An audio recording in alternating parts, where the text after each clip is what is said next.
दक्ष police news, पहिले खाकी मग बाकी।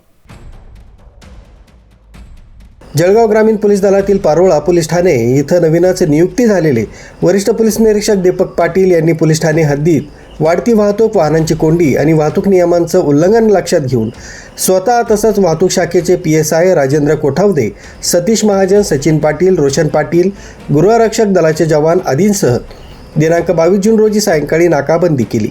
या मोहिमेत 47 वाहनांवर दंडात्मक कारवाई केली गेली।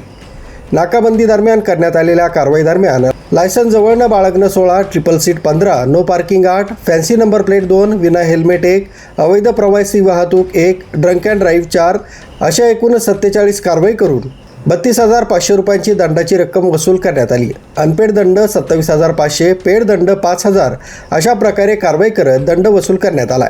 तसंच नागरिकांनी आपल्या सुरक्षेसाठी हेल्मेटचा वापर करणं, वाहन चालवण्याचा परवाना, वाहनांचे वैध कागदपत्र बाळगणं आणि वाहतूक नियम भंग न करता वाहतुकांच्या नियमांचं काटेकोर पालन करणं यामुळे आपणावर दंडात्मक कारवाई होणं ही टळेल। त्यामुळे अपघात होण्यासही आळा बसेल, असे वरिष्ठ पोलीस निरीक्षक दीपक पाटील यांनी वाहन चालक मालकांना समजावून सांगितलंय। दक्ष पोलीस न्यूज, बापूसाहेब वाडिले, पारोळा।